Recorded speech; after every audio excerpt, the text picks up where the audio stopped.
चलिए, कहाँ तक बात कर लिए थे हम लोग?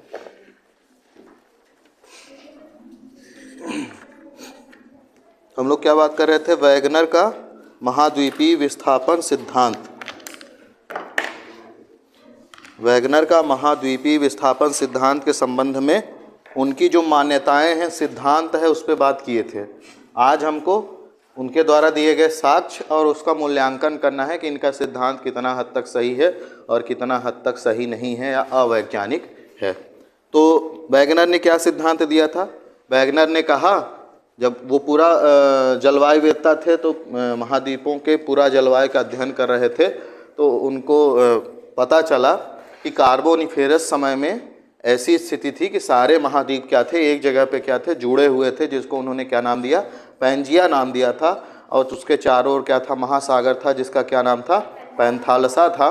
समय के साथ क्या हुआ? 3 बल उन्होंने बताया कि कार्यरत कर रहे थे। पहला बल उत्प्लावन का बल, क्यों? क्योंकि जो सियाल है वो सीमा के ऊपर तैर रहा था। दूसरा बल जो गुरुत्व बल था, ध्रुवीय गुरुत्व बल, ठीक है, ध्रुवों की तरफ से लग रहा था, है ना। और तीसरा बल कौन था? सूर्य और चंद्रमा के कारण ज्वारीय बल था, ठीक है। तो इसमें से जो दूसरा बल था गुरुत्वीय बल, ध्रुवों की ओर जो लग रहा था, उसमें भिन्नता के कारण तनाव उत्पन्न हुआ, जिससे पैंजिया कितने भागों में टूट गया? 2 भागों में टूट गया, जिसका नाम था अंगारा लैंड और गोंडवाना लैंड, ठीक है। और जब 2 भागों में टूटा तो उत्प्लावन बल भी काम कर रहा था। तो 2 भाग में टूटने के बाद उत्प्लावन बल कार्य करने के कारण उसकी गति किस दिशा में हो गई? उत्तर की ओर गति हुई, ठीक है।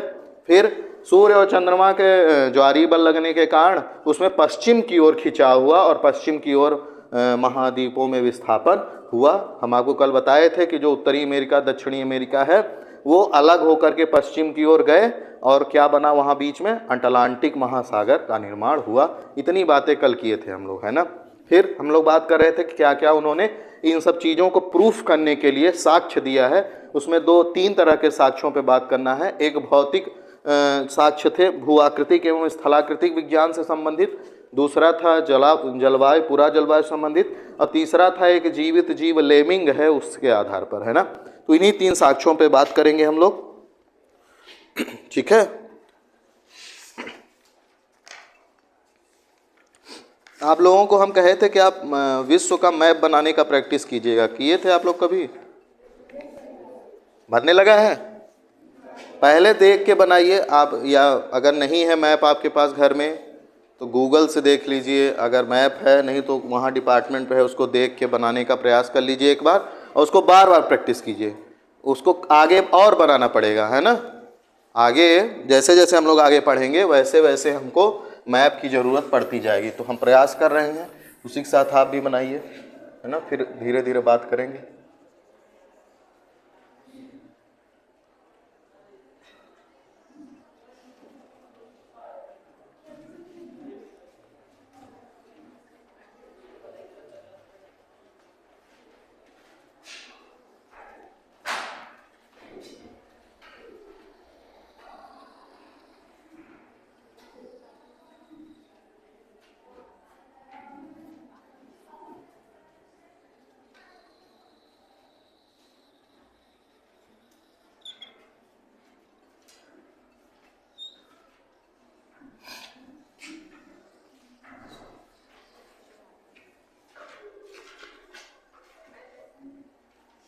किसको है मज़ा आ रहा है?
ठीक है।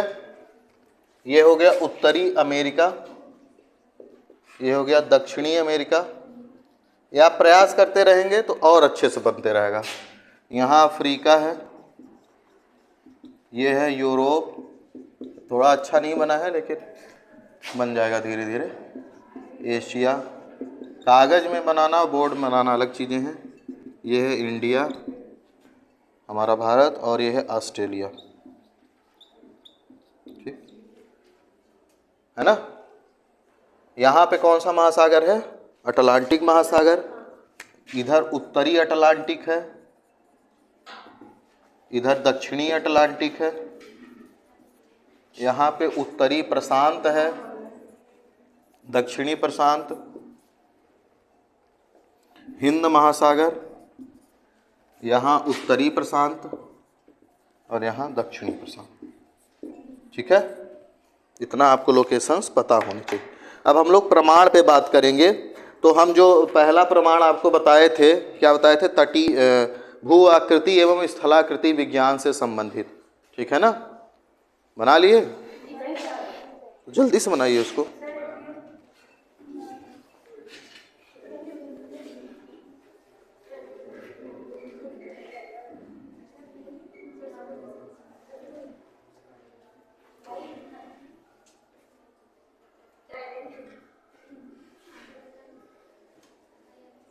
यहाँ पे भूमध्य सागर है,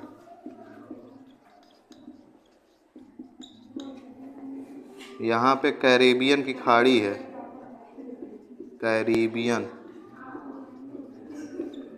आवाज मत कीजिए, बनाइए जल्दी से उसको, आवाज करने की क्या जरूरत।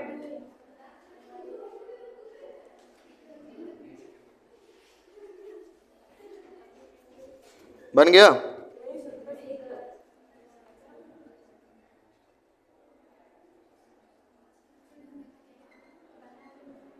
अरे बाद में बना लीजिएगा। चलिए, भू आकृति विज्ञान और स्थलाकृति विज्ञान से संबंधित जो साक्ष्य है उसमें 4-5 बिंदु लिखाए थे हम कि किस किस संबंध में दिया है, उन्हीं पे बात करेंगे। तो उसमें जो पहला है वो तटीय आकृति तथा जिग्सॉ फीट है ना। जिग्सॉ फीट मतलब साम्यावस्था।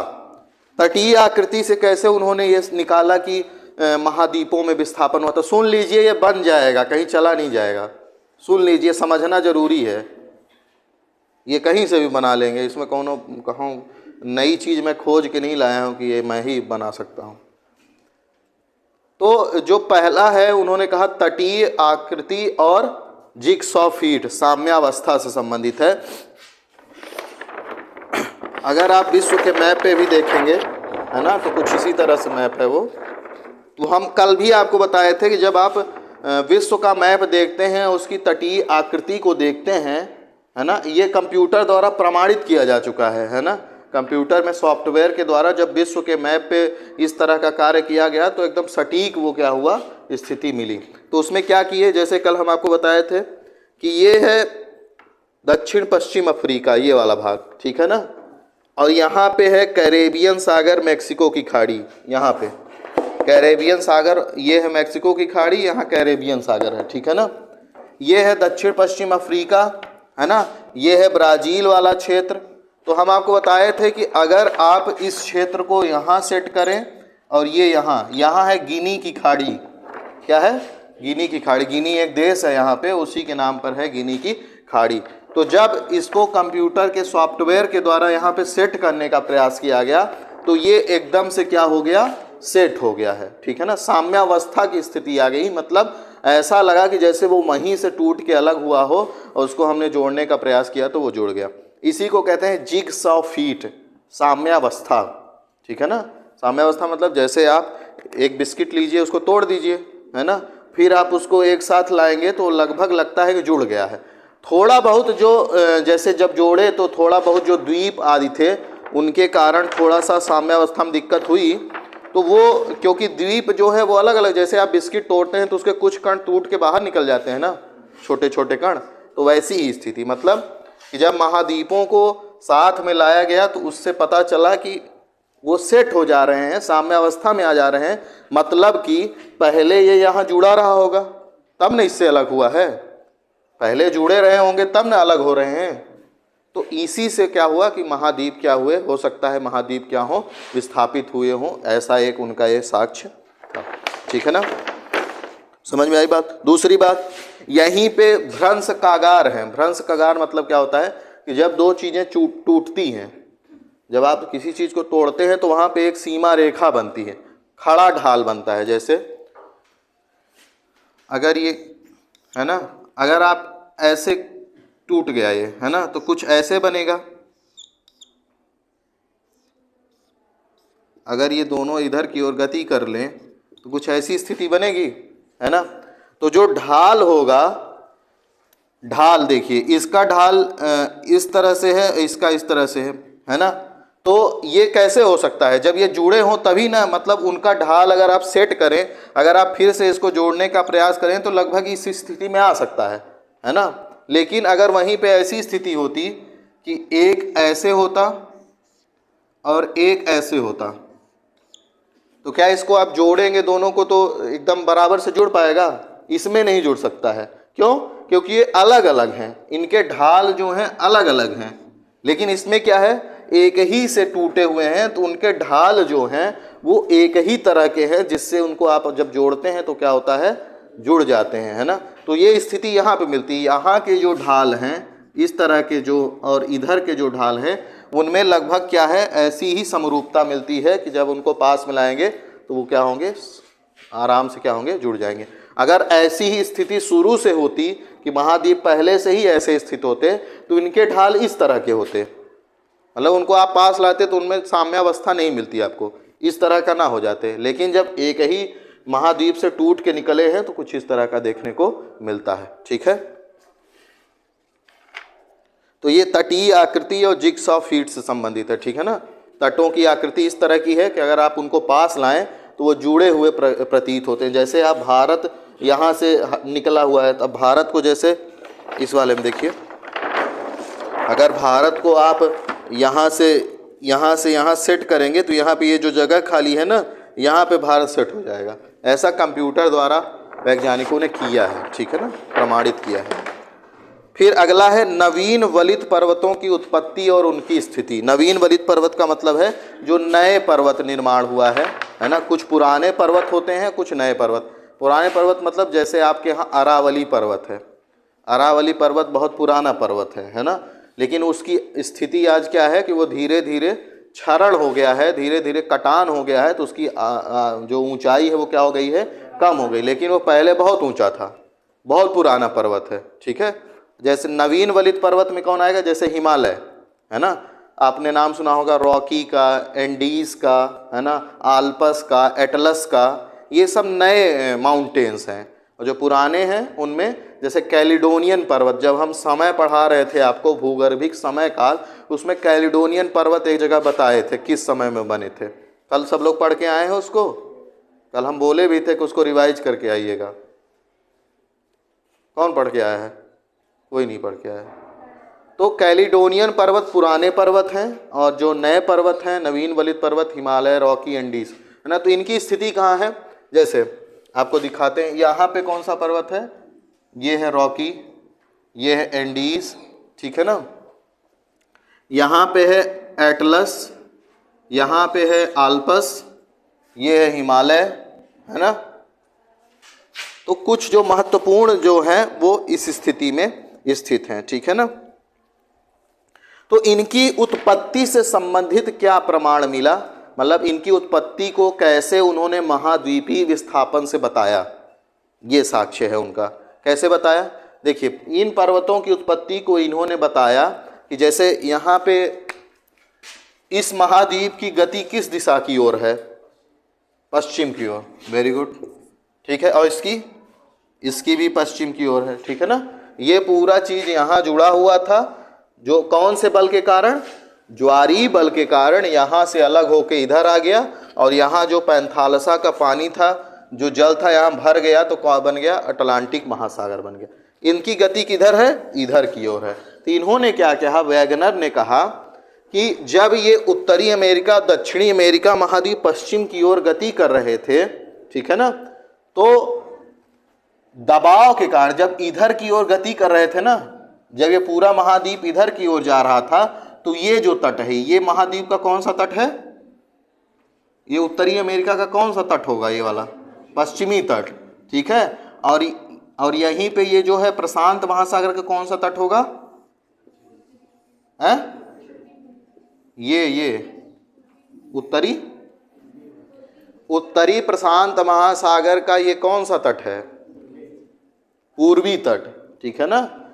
उत्तरी प्रशांत महासागर तो इस आधार पर डिवाइड है कि वो विषुवत रेखा के उत्तर में है, ठीक है। लेकिन हम आपको बताए थे ना, उत्तर, दक्षिण, पूर्व, पश्चिम। तो अब आपको उत्तरी प्रशांत से उसका तट देखना है कि किधर की ओर है। अगर ऊपर की ओर कहते तब उत्तर होता, ये इधर कह रहे हैं ना, तो कौन सा तट है? पूर्वी तट। तो प्रशांत महासागर का पूर्वी तट और उत्तरी अमेरिका का पश्चिमी तट। तो वैगनर ने कहा कि जब महाद्वीप पश्चिम की ओर गति कर रहे थे तो ये महासागर का जो नीतल है, नीतल मतलब महासागर का सतह, महासागर पे पानी है ना, तो उसके नीचे सतह होगी। तो ये वाला भाग उत्तरी अमेरिका का सतह से क्या किया? टकराया, और जिसके कारण दबाव पड़ा और ये पर्वत क्या हो गए? निर्मित हो गए, ठीक है। आज समझ में आ रही कि नहीं? हम आपको बताए थे कि ज्वारी वल के कारण जो है इन महाद्वीपों में पश्चिम की ओर गति हुई। जब ये पश्चिम की ओर गति कर रहे हैं तो यहाँ पे महासागर है, यहाँ पे पानी भरा हुआ है ना। अब पानी के नीचे सतह होगी, हवा में तो पानी उड़ेगा नहीं, तो पानी के नीचे जो सतह है उससे ये महाद्वीप का भाग क्या हुआ? टकराया। और उसी के कारण जब टकराया तो वलन उत्पन्न हुआ। वलन कैसे हुआ? मान लीजिए यहाँ पे कोई सतह है, ठीक है, और ये कोई भाग है, ये दोनों इधर की ओर आ रहे हैं, ठीक है ना। तो जब ये वाला भाग केवल ये भर आ रहा है, ये तो स्थिर है ना, इधर ये वाला स्थिर है, केवल ये वाला भाग जो है, जैसे ये है और ये है, तो ये उत्तरी अमेरिका है जो इधर की ओर जा रहा है, लेकिन ये महासागर वाला भाग क्या है? स्थिर है। तो जब ये वाला भाग आते हुए यहाँ टकराएगा तो इसमें क्या हो जाएगा? ऐसे ऐसे वलन उत्पन्न हो जाएगा, है ना, ऐसे वलन, मतलब पहाड़ की तरह बन जाएगा और टकराने के बाद, क्योंकि दबाव पड़ता है, ठीक है। इसी के कारण इसकी उत्पत्ति हुई है रॉकी की। ऐसे ही यहाँ भी हुआ है एंडीज में, ठीक है ना। दक्षिणी अमेरिका महाद्वीप इधर की ओर गति कर रहा था, दक्षिण प्रशांत महासागर का जो पूर्वी तट है उससे जब ये टकराया तो यहाँ पे क्या हुआ? दबाव के कारण वलन उत्पन्न हो गया। तो रॉकी और एंडीज की उत्पत्ति इस तरह से उन्होंने बताया है, ठीक है। समझ में आ रही बात? तो ये इनकी उत्पत्ति किस आधार पर बताया? महाद्वीपों के विस्थापन के आधार पर बताया ना। मतलब ये महाद्वीप यहाँ से यहाँ आया तब न इनकी उत्पत्ति हुई, ना आता तो कैसे उत्पत्ति हो जाती? क्यों इधर पर्वत नहीं बन गया? क्यों? क्योंकि यहाँ पे टकराया, यहाँ पे बल लगा, इसलिए यहाँ पे बना, ठीक है ना। तो ये महाद्वीपीय विस्थापन से ही उन्होंने इसको बताया। दूसरी बात, तो भाई फिर इनकी उत्पत्ति कहाँ से हो गई? इनकी यहाँ पे है आल्पस, एटलस और हिमालय, इनकी उत्पत्ति कैसे हुई होगी? कल हम आपको बताए थे कि पैंजिया जो था, ठीक है, पैंजिया लगभग मतलब इधर ज़्यादा भाग था उत्तर में और दक्षिण में उसका थोड़ा सा भाग था, है ना। थोड़ा सा मतलब कि उत्तर में महाद्वीप ज़्यादा है, दक्षिण में कम है। तो जब ये विभाजित हो गया तो इसके बीच में कौन सा सागर बन गया था? टेथिस सागर, ठीक है ना, टेथिस सागर, ठीक है। वो टेथिस सागर जो है उसकी स्थिति अगर आज आप देखना चाहेंगे तो कुछ इन क्षेत्रों में था टेथिस सागर, ठीक है। कहाँ था? इन क्षेत्रों में टेथिस सागर था, ठीक है। कल हम आपको ये भी बताए थे कि भारत जो है पहले यहाँ जुड़ा हुआ था, अफ्रीका में, यहाँ ऐसे, ठीक है, भारत यहाँ पे था। ये यहाँ से इधर की ओर गति करते हुए कई सालों में यहाँ पहुँचा है, ठीक है ना, है ना। समझ में आ रही बात कि नहीं? तो जब शुरू में इस तरह की स्थिति हुई कि पैंजिया दो भागों में विभाजित हुआ तो बीच में क्या बन गया? टेथिस सागर बन गया, और वो टेथिस सागर में पानी भरा हुआ था। फिर क्या हुआ? हम आपको बताए थे कल कि जो अफ्रीका महाद्वीप है उसकी गति किधर है? अफ्रीका महाद्वीप उत्तर की ओर गतिशील है ना। अफ्रीका महाद्वीप में किधर की ओर गति है? उत्तर की ओर गति है। और जो भारत है वो भी किधर की ओर गति किया? उत्तर की ओर। हालांकि इसकी गति एक्चुअल में उत्तर पूर्व की ओर है ना, क्योंकि ये सीधा थोड़ी जा रहा है, ऐसे जा रहा है। तो इधर पूर्व है और इधर उत्तर है, तो उसके बीच में जा रहा है। जैसे आप दिशा जब देखते हैं, ये उत्तर है, ये दक्षिण है, ये पूर्व है, ये क्या है? पश्चिम है। तो ये जो लोकेशन होगी इधर की ओर क्या होगा? उत्तर और पश्चिम, ये ठीक है ना, नॉर्थ ईस्ट। तो जो भारत की गति है वो किधर है? उत्तर और पश्चिम है। यहाँ पे पहले क्या है? यहाँ पे ये भूल जाइए कि आज ये यूरोप है और भारत है, ये भूल जाइए। तो क्या है? तो यहाँ पे टेथिस सागर है, ये अफ्रीका इधर की ओर जा रहा है, इंडिया यहाँ से निकल के इधर की ओर जा रहा है। तो जब ये दोनों यहाँ पहुँचे टेथिस सागर वाले क्षेत्र में, और इधर वाला क्षेत्र क्या है? स्थिर है। इधर वाला क्षेत्र क्या है? स्थिर है। यूरेशिया इसको कहते हैं, यूरोप और एशिया को मिला के क्या कहते हैं? यूरेशिया कहते हैं। तो ये वाला क्षेत्र जब स्थिर है, तो जब इनके बीच में टेथिस सागर था, तो टेथिस सागर में क्या था? कई नदियां आती थी, यहाँ से कई नदियां निकल के इधर आती थी, ठीक है ना, यहाँ से भी कई नदियां निकल के इधर जाती थी। तो नदियां जब अपने साथ चलती हैं तो बहुत सारा जो अवसाद है उन अपने साथ मिट्टी, धूल, कंकड़ ये सब लेके चलती हैं। तो वो धीरे धीरे यहाँ क्या करती थी? लाके यहाँ पे जमाव करती थी। जैसे आप देखते हैं डेल्टा का मैदान बनता है ना, नदियाँ ले जाके अवसाद जमा कर देती हैं। तो यहाँ पे क्या था? अवसाद थे। तो जब ये अफ्रीका महाद्वीप इधर की ओर उत्तर की ओर गति किया और भारत उत्तर पूर्व की ओर गति किया, तो जब ये यहाँ पे पहुँचा तो यहाँ पे दबाव बनाया। क्या बनाया? दबाव बनाया, जिसके कारण अफ्रीका के उत्तर में एटलस बन गया, है ना, और यहाँ यूरोप में क्या बन गया? आल्पस बन गया, और भारत में क्या बन गया? हिमालय बन गया, ठीक है ना। तो ये गति के कारण इस क्षेत्र में जब दबाव बना, तो जब दबाव बना तो वो जो पदार्थ थे वो क्या हो गए? मुड़ गए, वलित हो गए, मोड़दार पर्वत बन गए, है ना।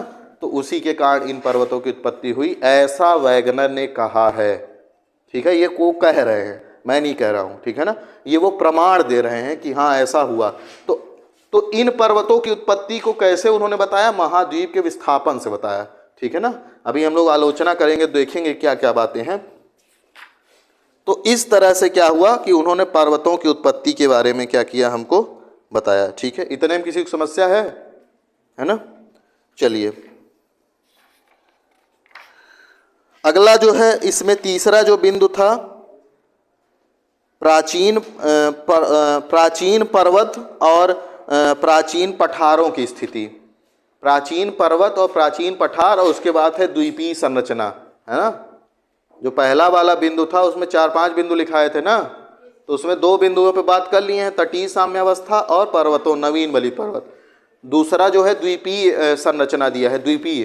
तो आपको कई सारे द्वीप देखने को मिलेंगे अगर आप अच्छे से मैप देखेंगे। जैसे यहाँ पे हमारे भारत में है अंडमान निकोबार द्वीप, लक्षद्वीप समूह, यहाँ ये सब द्वीप ही हैं। इंडोनेशिया हो गया, है ना, इंडोनेशिया का जावा, सुमात्रा, इधर कई सारे हैं। यहाँ पे जापान खुद ही में एक द्वीप है, ठीक है ना। ताइवान भी एक द्वीप है।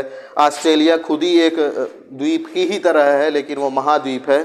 तो कई सारे द्वीप आपको हर जगह देखने को मिलेंगे। वो इसी तरह हैं, जब आप एक बिस्किट को तोड़ते हैं तो उसके छोटे छोटे जो कण हैं वो आपको अलग होते हुए दिखाई देते हैं, लेकिन 2 टुकड़ों में बिस्किट तोड़ेंगे तो कई सारे सूक्ष्म कण जो हैं उससे टूट के अलग होते हैं ना। तो वो द्वीप ऐसे ही। तो इनका कहना ये था वैगनर का कि जब महाद्वीपों में विस्थापन हुआ, जैसे मान लीजिए भारत ही यहाँ से क्या हो गया? इधर गया, ठीक है। तो जब भारत इधर की ओर गति किया तो उसके कुछ भाग जो हैं, पूरा महाद्वीप जब बह रहा है तो कुछ भाग जो हैं अगर थोड़े कमज़ोर टाइप के थे तो वो टूट के छूट गए पीछे की ओर। जैसे देखते हैं श्रीलंका जो है, श्रीलंका मैप में दिखाते हैं तो उसको थोड़ा सा डॉट से जोड़ के दिखाते हैं, वही जो राम सेतु वाला ब्रिज है उसी को, है ना। तो ऐसा क्यों है? क्यों श्रीलंका छोटा सा इधर बच गया? वो यही स्थिति है कि महाद्वीप में जब उत्तर की ओर ये गति कर रहा था, उत्तर पूर्व की ओर, तो इसका ये भाग मान लीजिए थोड़ा सा क्रैक हो गया होगा, है ना। जैसे आप बिस्किट को तोड़िए और तोड़ते समय जो है एक टुकड़े में थोड़ा सा और टूट जाए तो अलग हो जाता है ना, छोटा सा भाग, है ना, हल्का सा दरार टाइप का पड़ जाता है ना। तो वैसे ही ये स्थिति है, मतलब महाद्वीपीय विस्थापन के कारण ही इनका कहना था कि जो द्वीप आदि बने हैं वो एक बड़े महाद्वीप का जब विस्थापन हो रहा था तो उसी के बचे हुए भाग जो है वो महासागरों में क्या हुए हैं, छूट गए हैं, वही क्या है, द्वीप है। ठीक है ना। जैसे जब यहाँ पे आप देखेंगे कि यहाँ पे कई सारे द्वीप हैं कैरेबिया में, जैसे मैं कुछ का नाम आपको अगर बता दूं, आप लोग नाम वाम सुने होंगे खूब सारे उनके, जैसे क्यूबा का नाम सुने होंगे आप लोग, है ना, क्यूबा है, और हैती है, बहुत सारे, बहामा द्वीप है ना, नीदरलैंड है, मतलब नीदरलैंड का द्वीप होगा यहाँ पे। तो यहाँ पे आप कई सारे द्वीप देखेंगे। जैसे और द्वीप अगर देखना चाहें,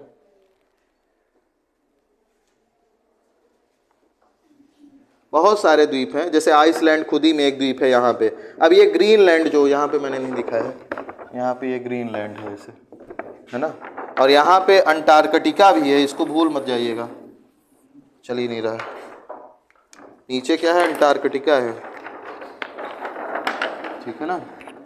तो ये ग्रीनलैंड भी एक द्वीप ही है, आइसलैंड द्वीप है। ये सब कैसे बने, ये सब कैसे बने, अगर आप इनको जोड़ेंगे ना तब ये जाके सब सटीक। तो ये छोटे छोटे जो द्वीप आपको दिखाई देते हैं ये महाद्वीपीय विस्थापन के ही क्रम में, महाद्वीपों के विस्थापन के ही भाग हैं जो क्या हुए हैं, अलग हो गए हैं, है ना।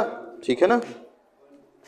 जैसे आप क्या करते हैं, आप रस्सी में पानी लगाइए, रस्सी एक लीजिए, उसको पानी खूब भिगो दीजिए और आप उसको घुमाना शुरू कीजिए, तो पानी के कण आपको दूर छिड़कते हुए दिखाई देंगे, लेकिन पूरी रस्सी तो नहीं अलग हो जाएगी। तो रस्सी के साथ जो छोटे छोटे कण होते हैं वो क्या होते हैं, अलग हो जाते हैं। उसी तरह कुछ है कि महाद्वीप एक बड़ा सा गति कर रहा था, उसके छोटे छोटे जो कण हैं या जो भाग हैं वो अलग हो गए। ठीक है। तो ये हो गया द्वीपीय क्षेत्र की संरचना। अगला है प्राचीन पठार और प्राचीन कैलिडोनियन पर्वत। क्या हुआ जी, क्या है बताओ, क्या क्वेश्चन है बताओ। तो क्वेश्चन पूछो, उसमें हंसने की क्या जरूरत है। तो मुझसे पूछो ना, उससे क्यों पूछ रहे हो। उससे पूछना होगा तो क्लास के बाद पूछना, मुझसे पूछना है तो मुझसे क्लास में ही पूछ लो, मुझसे भी क्लास के बाद पूछ सकते हो। पूछो क्या है।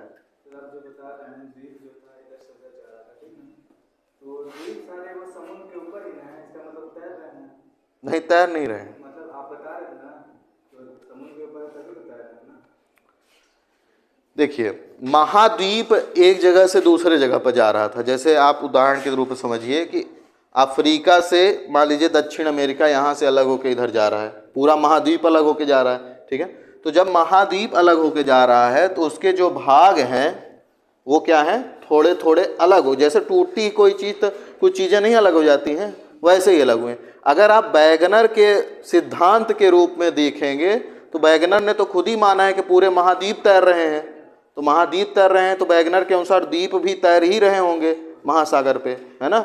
लेकिन अगर आपका क्वेश्चन आज की स्थिति में है कि आज क्या मान्यता है, तो आज ऐसा नहीं है, लेकिन वैगनर ने जो माना है तो वैसे ही होगा। मतलब वैगनर के कथनानुसार द्वीप भी क्या हो रहे हैं, तैर रहे हैं। सर अगर उनके कथनानुसार अगर तैर रहे हैं तो वो तैरेंगे कब, जब अगर देश है उसके नीचे का अगर पूरा जमीन सटा हुआ है तब वो तैरेंगे नहीं। उनके उसके नीचे का, देश के नीचे का जो जमीन है वो तो सटा नहीं होना चाहिए ना, तभी तैरेगा। इसका मतलब अगर ये जो देश हैं अगर उनके नीचे का जो जमीन है वो आज के समय में सटा होगा तभी तो कहीं स्थिर है ना, उस समय के हिसाब से तो सटा नहीं होगा तभी तैर रहा होगा ना।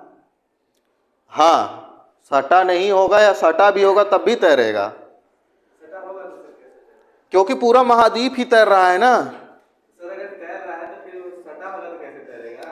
अरे यार, जैसे देखो, ये बताओ हमको कि तुम एक कटोरा पानी ले लो या उसमें दूध ले लो, जो ले लो, और एक बड़ा सा बिस्किट ले लो, रस्क वाला देखते हो ना, वो ब्रिटानिया जो आता है, उसको तुम एक पूरा रख दो उस पर। ठीक है। तो पूरा रखोगे तैरेगा, मान लो तैर रहा है वो। ठीक है। फिर मैंने क्या किया, उसको तोड़ दिया तब भी तैरेगा। तो तुम कहना चाह रहे हो कि मान लो मैंने ऐसे तोड़ा कि उसका थोड़ा सा भाग उससे जुड़ा हुआ है तो भी वो तैरेगा। देखो वैगनर ने ये पूर्णतः मान लिया था कि महाद्वीप तैर रहे हैं, तो अब उस महाद्वीप से द्वीप चाहे जुड़ा हो चाहे न जुड़ा हो, चाहे अलग हो चाहे ना अलग हो, वो तैरेगा ही। ये तब की स्थिति है, आज की नहीं है। अगर तुम आज से उसको, आपको वैगनर के सिद्धांत को आज से घाल मेल नहीं करना है। उसमें जो साक्ष्य दे रहे हैं, जैसा दे रहे हैं वैसा पढ़िए।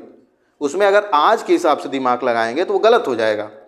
वैगनर ने जो साक्ष्य दिया है उस पर बात कीजिए। जब हम लोग आलोचना पढ़ेंगे तो ये आपका बिंदु क्लियर हो जाएगा, ठीक है ना। आलोचना पे जाने दीजिए, अभी वो साक्ष्य, अभी वैगनर जो कह रहे हैं उसको समझिए। हाँ, उसमें और कोई दिमाग नहीं लगा सकता, क्योंकि भाई उन्होंने वैज्ञानिक है, उन्होंने जो कहा है उसको आपको पढ़ना है। उसमें आप अपना दिमाग लगाएंगे तो सिद्धांत बेकार हो जाएगा। आपको अपना दिमाग लगाना है आलोचना में। जब आप उनका क्रिटिसिज्म करेंगे कि नहीं वर्तमान में तो ऐसा है, क्या हो गया, बजने दीजिए ना, फोन बजने दीजिए, बीच में ना डिस्टर्ब नहीं कीजिए, ठीक है ना। बात समझ में, आलोचना पे जाने दीजिए, क्लियर हो जाएंगी चीज़ें। फिर है हम लोग हैं प्राचीन पर्वत और प्राचीन पठार, ठीक है ना। तो कुछ प्राचीन पर्वत हैं, जैसे अगर आप इधर आएंगे तो देखेंगे स्कॉटलैंड का पर्वत है यहाँ पे, उसको कहते हैं क्या, यहाँ पे एक है पर्वत जिसको कहते हैं न्यू फाउंडलैंड, न्यू फाउंडलैंड। और इधर है स्कॉटलैंड, यहाँ पे स्कॉटलैंड एक द्वीप ही है, वहीं पे है स्कॉटलैंड पर्वत, ठीक है ना। ये सब कैसे पर्वत हैं, ये कैलिडोनियन पर्वत हैं, ठीक है ना। ये कैसे पर्वत हैं, कैलिडोनियन पर्वत हैं।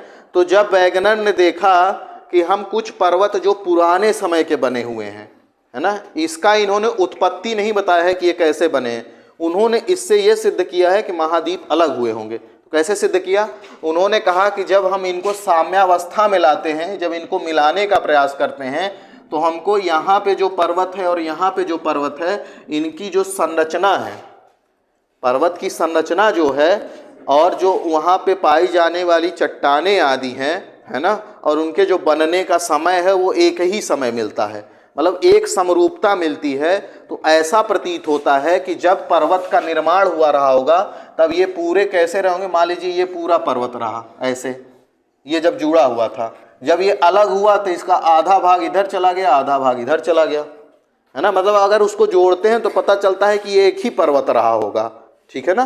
तो जब उसका आधा भाग इधर है आधा इधर है, तो उससे प्रमाणित करते हैं कि मतलब पहले हो सकता है कि ये जुड़ा हुआ हो, जिससे जब ये अलग हुए तो दोनों पर्वत क्या हैं, अलग अलग समझ में आते हैं, ठीक है ना।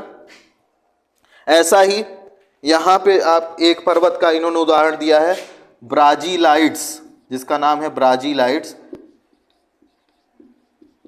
ब्राजीलाइट्स पर्वत।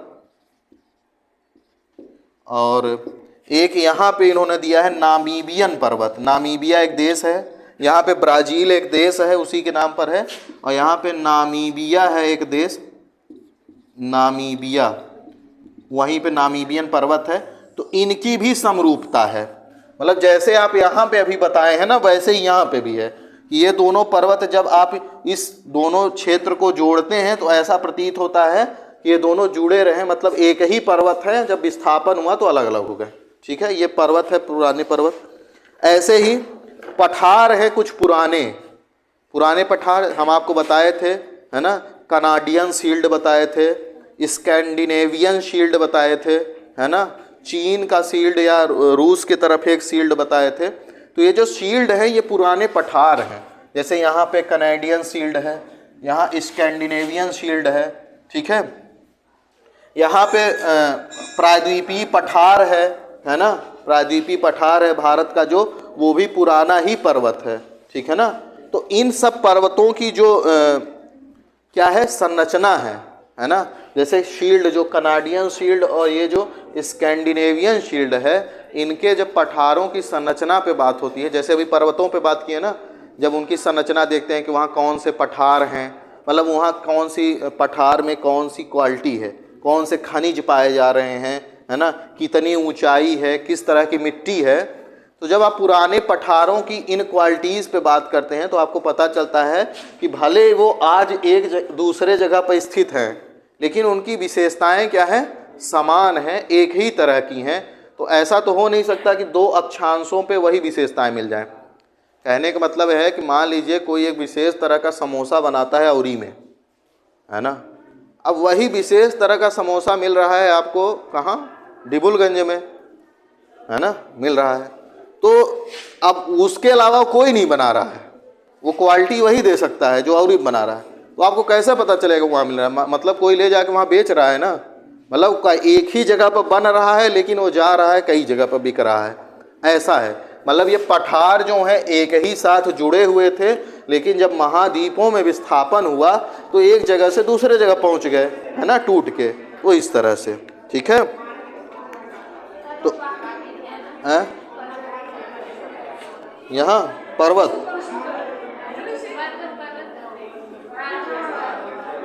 ब्राजीलाइट्स पर्वत, ठीक है।